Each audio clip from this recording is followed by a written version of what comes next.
What's good? It's your boy CJ Goodfellow. We back with the Boxing Clinic.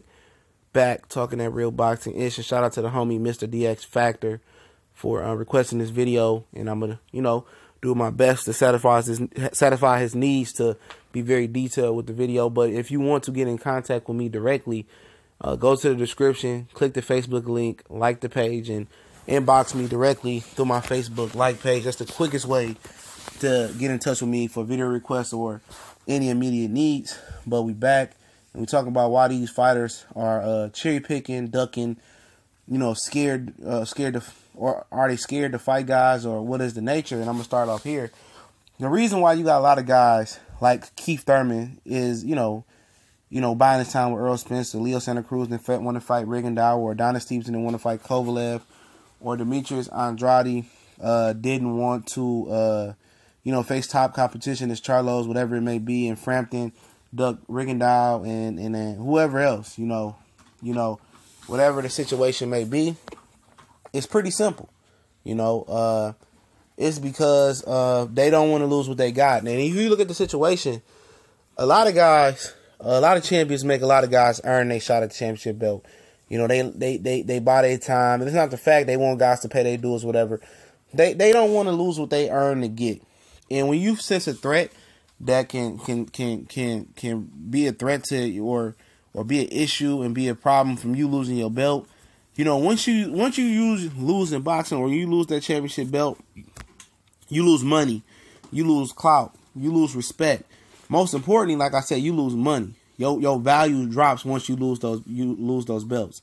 You're no longer the A side. You have to build yourself back up. And a lot of these guys are not scared of Earl Spence. They're not scared of Kovalev. They're not scared of Rigondeaux. They're scared of building themselves back up, and they're scared to take an L. It's not the point about taking a butt whooping, because everybody has got whooped in boxing at some point in time, in sparring or whatever it may be. They're not scared of getting knocked out. They're not embarrassed about getting knocked out. They're not scared of the pain. They don't care about the pain, because every boxer, when you train, you go through pain. When you hitting the bag, when you sparring, you going through pain. That's not the point. They not scared of that man. They scared of losing that belt and losing money value. They value in the sport of boxing drop. They ambitious to be pay-per-view stars. They ambitious to have the A side, to walk out last, to have their name on a poster first. That's what a lot of guys are fearful of. They fearful to take an L because they fearful of losing what they have built.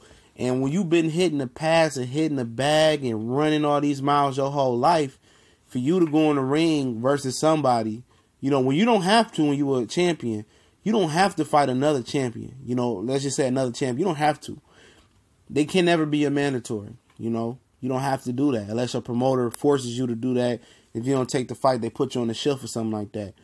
But you don't have to. And the guys we talking about they want to fight have been champions. When Frampton was champion, he didn't want to fight Rigondeaux. He was another champion. When Santa Cruz was champion, he didn't want to fight Rigondeaux. He didn't want to fight Gary Russell while he was a champion. And Adonis Stevenson didn't want to fight champion with Kovalev. Keith Thurman don't want to fight champion with Earl Spence. They happy with having those two belts.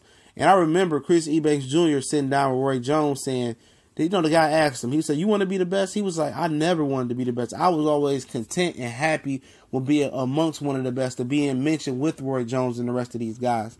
And you'll be crazy to believe it ain't guys that just are just happy with just being mentioned in the same breath for some of the best. And you got guys like Earl Spence that really want to choose who do we want to be the best. Now the question is, will Earl Spence continue to cycle like Keith Thurman did? Because Keith Thurman was calling out Floyd Mayweather, right? Saying, "Oh, give me a shot, give me a chance." And Floyd was like, "Man, you ain't nobody," whatever like that. But when Keith Thurman became the man, is he willingly and openly willing to give Earl Spence that shot? Did he try to break the cycle of giving Earl Spence the shot and say, "Come on, let's get it on"? Even if he wasn't injured, even if that wasn't the case, when he was 15-0, he could have gave Earl Spence the shot, even though that wasn't conventional wisdom. But at the end of the day, he didn't break the cycle. So if Earl Spence beats Keith Thurman, will he sit on top of the throne and pick and choose shots and put people on standby? Or will he break the cycle and fight other guys and set the trend for a champion, continue to fight the best and not cherry picking and picking his way, to protect what he got? Or will he try to be a go-getter and try to get that last belt, which we know he will, but in the meantime, between time, will he seek out the tough competition to defend his belt, or where he just mellowed in like Keith Thurman and do what Keith Thurman did to the rest of the welterweight division. You know, like I said, it's not about these guys scared of pain. They take pain every day. They ain't fearful of nobody when you go in there and put them gloves on and go in the ring, or you put that headgear on when you're in the amateurs. They don't fear nothing. I'm trying to tell you. It ain't no fear in these guys fearing another man. You know, they're not embarrassed if they gonna get knocked out or beat up in the ring. It's about that moolah. It's about the money. It's about the clout. It's about the A side. It's about calling the shots. Nobody want to go from being a boss to going back to being an employee.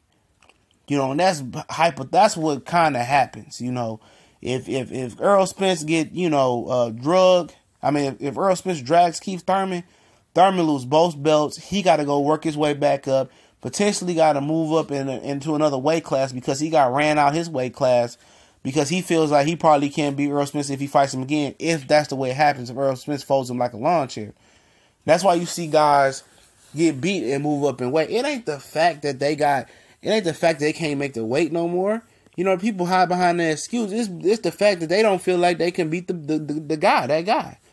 Now, you see guys that lose and they want an immediate rematch. They want to run it back. Champions. But a lot of champions that get dethroned and get knocked out or get embarrassed bad, they don't feel like they can beat that man. So they move up in weight to avoid that guy or get away from that guy and go try to plant a new leaf somewhere else. You know, at the end of the day, these men ain't scared of another man. I'm telling you that right now. You know, and a lot of it as well is the promoter and the managers and the advisors and stuff of that nature. You know, you don't want to go put that man in there if you truly believe that he can't beat him. Now, you got coaches and trainers that know, truthfully and honestly, if you ever wondered about do they think that, it's the guy out there that can beat that guy. Yes, they do. You can hear John David Jackson say. He said, I always thought Arthur Beterbiev was the guy that's going to beat Sergey Kovalev because his power and his body punching. They think like that. And if he's thinking like that, the promoters and handlers are thinking like that. So they maneuver these guys around so they can, milk that belt as long as they can. And a lot of times the guys that you say these guys are running from, it ain't worth the money. It ain't worth the money. Again, we go back to the money. It ain't worth it. Keith Thurman ain't gonna make no $10, $12, $15 million fighting Earl Spence. So they want to build that fight up as much as possible in Keith Thurman's favor.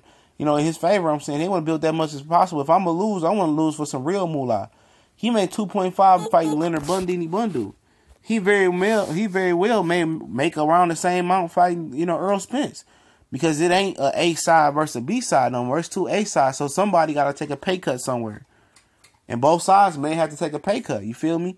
So, and that's where it goes. It comes back to the money as well.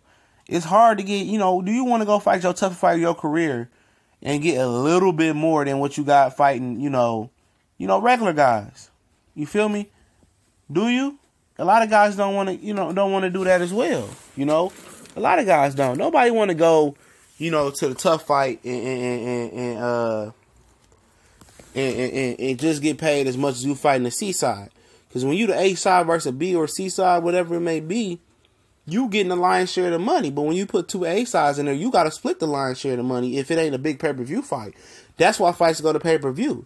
Because, you got two A sides. The network ain't willing to put up 10 or 15 or 20 million to two A side fighters, so it go to pay-per-view. So the fans, if they really want to see it, then you can put that type of money in their pocket coming directly for the fans in the live gate. So at the end of the day, it's not about these guys really being scared of nobody and the ducking.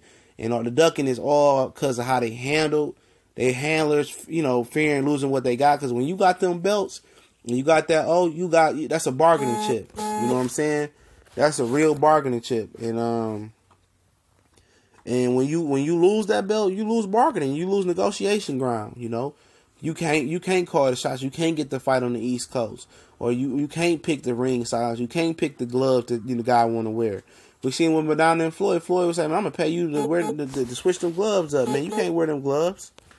Hell no, you're not gonna wear them horsehair gloves.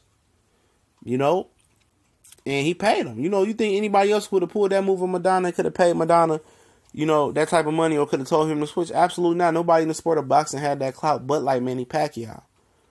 And that's what it is. These guys want to be what Floyd Mayweather is, or close, or Floyd Mayweather S. They want to be in that position, but they don't want to put that work in to be Pretty Boy Floyd. Everybody want to be Money Floyd, but nobody want to put the work in to be Pretty Boy Floyd. One of my subscribers said that, and that's factual. They don't want to go fighting, fighting the tough fights and the non-glamorous fights, and to get your hands dirty fights versus the Manfredis and the Corraleses and the Castillos and all that stuff.